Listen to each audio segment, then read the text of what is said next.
अस्सलाम वालेकुम। भारत के अरबों डॉलर डूब गए, राफेल चीनी हाथों में चला गया। तारीख में पहली बार राफेल फाइटर जेट्स चीन पहुंच चुके हैं। कल रात देर गए चीन में लैंडिंग हुई। कहां हुई? चीन के एक एयर बेस पर। जी हां, आपने ठीक सुना, ये राफेल फाइटर जहाज चीन एयरफोर्स के सबसे महफूज और बड़े बेस पर उतारे गए हैं और इस वक्त चीन के अंदर तैयारियां जोरों शोरों से हैं, जहां ये राफेल एक दूसरे का मुकाबला करेंगे। जो लोग चीन के J-16 फाइटर जहाज के बारे में नहीं जानते, जैसे हिंदुस्तान के पास सुखोई 30 है जो रूस से खरीदा गया है, वैसे ही चीन ने इसकी नकल करके J-16 फाइटर जेट्स बनाया था। अगर कल हिंदुस्तान और चीन के दरमियान जंग हुई तो बहुत ज़्यादा इम्कान है कि हिंदुस्तानी राफेल और सुखोई 30 का मुकाबला करने के लिए चीन ना सिर्फ अपना बेहतरीन फाइटर जहाज J-20 भेजेगा, बल्कि इसके साथ J-16 भी भेजेगा। यानी राफेल को चीन के फ्रंट लाइन फाइटर जहाज़ों का सामना करना पड़ेगा और ये हिंदुस्तान का सबसे बड़ा खौफ तस्वुर हो रहा है, क्योंकि जब हिंदुस्तान ने राफेल ख़रीदा था तो इसका सबसे बड़ा मस्बत पहलू ये था कि ये फाइटर जहाज़ कभी चीन गया ही नहीं और ना ही कभी चीनी फ़ज़ाया के करीब गया। इसलिए हिंदुस्तान को बहुत बड़ा फ़ायदा होता था, सरप्राइज़ फैक्टर होता, क्योंकि चीन ने कभी ऐसे सिस्टम का सामना ही नहीं किया जो इतना एलीट और इतना अछूता हो, जिसे दुनिया ने करीब से कभी नहीं देखा। लेकिन हिंदुस्तान का वो वहम आज टूट चुका है। लेकिन ये हुआ कैसे? किसके राफेल जहाज चीन गए? चीन ने क्या ऐसा किया है कि उसने भारत को घुटने टेकने पर मजबूर कर दिया है? भारत के राफेल नहीं, बल्कि मैं आपको तफसील से बताऊंगा किसके राफेल जहाज चीनी बेस पर इस वक्त उतर चुके हैं। लेकिन एक छोटी सी दरख्वास्त है कि चैनल को सब्सक्राइब करें और इस वीडियो को पूरा देखें और लाइक ज़रूर करें। इससे हमें मज़ीद एक्सक्लूसिव मवाद लाने की बहुत हिम्मत मिलती है, ताकत मिलती है। और इस वीडियो को व्हाट्सएप ग्रुप में शेयर करें। अब बात करने वाले हैं, सबसे पहले आप स्क्रीन पर जो देख रहे हैं ये राफेल फाइटर जहाज़ है, जो ना सिर्फ चीन में लैंड हो चुका है बल्कि इस वक्त चीन के अंदर उड़ भी रहा है। ये राफेल मिस्र का है। जी हाँ, मिस्र जो इजराइल का हमसाया है, उसने हिंदुस्तान के बाद फ्रांस से ये राफेल फाइटर जहाज़ ख़रीदे थे और काफ़ी तादाद में ख़रीदे थे। इनके पास तकरीबन एक पूरा स्क्वाड्रन राफेल का है और उनमें से कई भेजे भी गए हैं, यानी एक दो राफेल नहीं गए। मिस्र ने काफ़ी बड़ी तादाद में राफेल चीन भेजे हैं और इस वक्त वो चीन के एक बहुत बड़े खुफिया एयरबेस पर हैं और उन पर चीन का एक तरह का कब्ज़ा है कुछ दिनों के लिए। और चीन पूरा मॉनिटर कर रहा है कि आखिर इसमें ऐसी कौन सी टेक्नोलॉजी है जिस पर इतना भारत उछलता है, कूदता है। लेकिन पिछले साल पाकिस्तान ने इस टेक्नोलॉजी का बेड़ा गर्क कर दिया था, इस टेक्नोलॉजी को ज़मीन बोस कर दिया था और 3 के करीब जो राफेल हैं उनको तबाह किया था। मिस्र ने काफ़ी तादाद में राफेल चीन भेजे हैं और इस वक्त वो चीन के खुफिया एयरबेस पर लैंड हो चुके हैं, वो टेक ऑफ कर रहे हैं और अगले 48 घंटों में पूरी दुनिया इस एयरबेस को देखेगी। क्यों?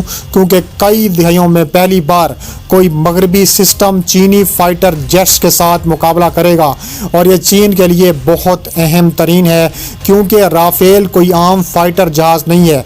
ये एक ऐसा फाइटर जेट है जिसने क्लोज कम्बैट में स्टील मिड फाइटर जहाज़ों को हरा दिया है। इसलिए चीन इसके साथ ज़्यादा से ज़्यादा वार एक्सरसाइज करवाना चाहता है। वार एक्सरसाइज करने से क्या होगा?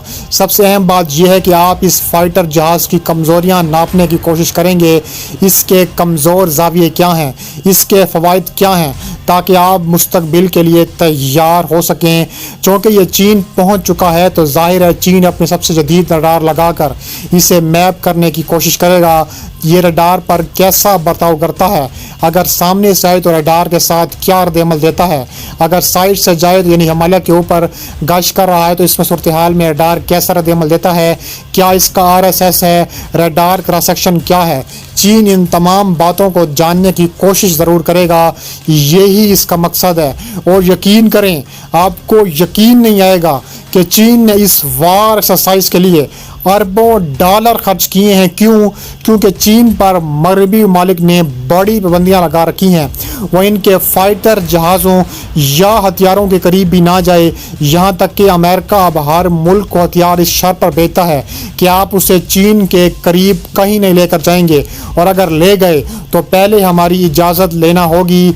इसलिए वो पहले कतर गया ताकि कतर इसके साथ वार एक्सरसाइज करे, क्योंकि इनके पास भी राफेल हैं। रिपोर्ट्स के मुताबिक वो UAE से भी राब्ते में था, लेकिन आखिर में इसे यहाँ कमज़ोर कड़ी मिस्र मिली। मिस्र एक तरह से माशी बहरान का शिकार है, तो यहाँ मिस्र को कई तरह के खुफिया कर्जे दिए गए हैं चीन की जानिब से, और इन कर्ज़ों के बदले ये बड़ी फौजी मशक चीन की जानिब से और मिस्र के साथ की जा रही है। लेकिन आगे बढ़ने से पहले यहाँ चीनियों की तारीफ़ ज़रूर करूँगा। देखिए, जैसे हिंदुस्तान में चाणक्य थे, वैसे ही चीन में सी जो मशहूर कमांडर थे, उन्होंने किताब आर्ट ऑफ वार लिखी। और यकीन करें, चाहे चीन में लोग इन्हें पसंद करें या ना करें, लेकिन जिन जंग के तजर्बात उन्होंने किए हैं और जो किताबें उन्होंने लिखी हैं, इन्हें चीनी हुकूमत अब भी संजीदगी से लेती है। आर्ट ऑफ वार में ही कहा गया था कि चाहे मुस्तकबिल में किसी दुश्मन के साथ जंग हो या ना हो, आपको इसके खिलाफ तैयारी करनी है। चीन जानता है कि एक दिन आएगा जब उसे राफेल का सामना करना पड़ेगा, और ये चीन की सबसे कमज़ोर कड़ी बन जाएगी, क्योंकि आज तक चीन ने इस किस्म के फ्रांसीसी सिस्टम का सामना नहीं किया। इसके अलावा उसने ऑपरेशन सिंदूर में देखा कि हिंदुस्तानी राफेल किस तरह ज़मीन बोस हुए, और पाकिस्तानी फ़ज़ाइया ने किस तरह PL-15 मिसाइलों से ताबड़तोड़ किस्म के राफेल गिराए। पूरे ऑपरेशन सिंदूर के दौरान पाकिस्तान का एक वाज़े मौक़िफ़ था कि उन्होंने ऐसे राफेल गिराए हैं जो दुनिया में कोई नहीं गिरा सकता। इसलिए चीनी अब ये मुशाहिदा करना चाहते हैं कि पाकिस्तान ने राफेल किस तरह गिराए। वो इससे सब कुछ पाकिस्तान के ज़रिए भी कर सकते हैं, लेकिन चीन एक इंडिपेंडेंट कंट्री है। चीन ये खुद से करना जानता है, खुद से करना जानता भी है, करना चाहता भी है, और दुश्मन को ये महसूस कराता है कि वो राफेल को किस तरह टैकल करेंगे। लेकिन हकीकत में वो एक खुले में मिसाइल फायर कर रहे होते हैं, यानी राफेल अपनी असल जगह से कई मीटर दूर अपनी लोकेशन दिखा देता है, और ये चीन नहीं चाहता कि इसे इसका सामना करना पड़े।